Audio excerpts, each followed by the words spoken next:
ఇప్పుడు మనం 2025వ సంవత్సరం జూన్ నెల 1వ తేదీ నుంచి 30వ తేదీ వరకు ద్వాదశ రాశుల్లో 10వ రాశి మకర రాశి వారి జ్యోతిష్యం భూత భవిష్యత్తు వర్ధమానం ఎలా ఉందో చూద్దాం. మన జానకిరామ్ని అడిగి చూద్దామండి. ప్రశ్నశాస్త్రంలా జానకిరామ్ చూడు, మకర రాశి జాతకం చదువు, విద్య, ఉద్యోగం, వ్యాపారం, అనుకున్న కోరిక, చేసే పనిది, ఫ్యూచర్ది, లైఫ్ది, విదేశయాన యోగ బలంది, రాజకీయ రంగంది, సినీ రంగంది, కళారంగంది, టీవీ రంగంది, యుద్ధ రంగంది, అనుకున్న కోరికది, కళారంగంది.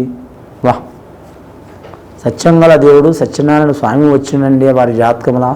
మకర రాశి వారికి లక్ష్మీదేవత వచ్చింది, సరస్వతి వచ్చింది. చాలా అదృష్టమైన జాతకం ఉంది మకర రాశి వారి జాతకంలా. 7.5 సంవత్సరాల శని వెళ్ళిపోయింది. కానీ మాత్రం శని వెళ్ళిపోయినా శని మచ్చపోలేదండి, ఛాయ పోలేదు, నీడ. మకర రాశి వారి జాతకంలో చూడాలంటే మాత్రం, వారి జ్యోతిష బలంలో చూడాలంటే మాత్రం లక్ష్మీకళ యోగ బలం ఉంది వారి జాతక బలానికి. ముఖ్యంగా మాత్రం గృహ నిర్మాణాలను చేయాలనుకునే వారికి తప్పకుండా మంచి ఫలితాలు కలుగుతాయి. స్థలం తీసుకోవాలనుకునే వారు కలిసి వచ్చే అవకాశం ఉంటుంది. వాహనం తీసుకోవాలనుకునే వారు కలిసి వచ్చే అవకాశాలు ఉంటాయి. కళ్యాణం చేయాలనుకునే వారికి ఇబ్బందులు తప్పవు. గత 7.5 సంవత్సరాలు చాలా ఇబ్బంది పడ్డారు వారు.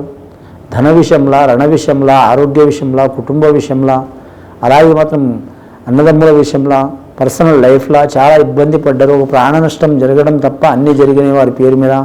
రాజకీయ రంగంలో కూడా చాలా ఇబ్బందులు, చిక్కులు, చికాకులు వచ్చినాయి. ఉద్యోగస్తులు కూడా మాత్రం చాలా వరకు నష్ట మార్గాలు జరిగిపోయినాయండి. వ్యాపారస్తులు కూడా నష్ట మార్గాలు జరిగిపోయినాయి. గత జరిగిపోయింది. ప్రజెంట్ బాగుందా లేదా అని ఆలోచన చేస్తున్నారు. ప్రజెంట్ బాగుంది వారి పేరు మీద. ఎల్నాటి శని పోయింది అని వీరికి అర్థమైంది. కానీ మాత్రం తెలిసింది జ్యోతిష్ శాస్త్ర ప్రకారం, కానీ నీడ అనేది పోలేదు. శనేశ్వరుడు పోతా ఒక మచ్చ వేసి పోతాడండి ఎవరికైనా సరే, ఏ దేవుళ్ళకైనా. ఒక ఆంజనేయ స్వామికి తప్ప అందరి దేవుళ్ళకు ఒక మచ్చ పెట్టి పోయిండు, బొట్టు పెట్టి.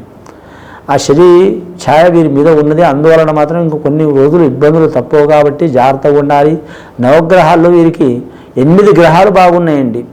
9లో 8 గ్రహాలు బాగున్నాయి. ఒక్క గ్రహం బాగాలేదు వీరి జాతక బలానికి. ఒక గ్రహం మాత్రం ఎటు కాకుండా ఉంది, శత్రుమిత్రుల మధ్యలో ఉంది.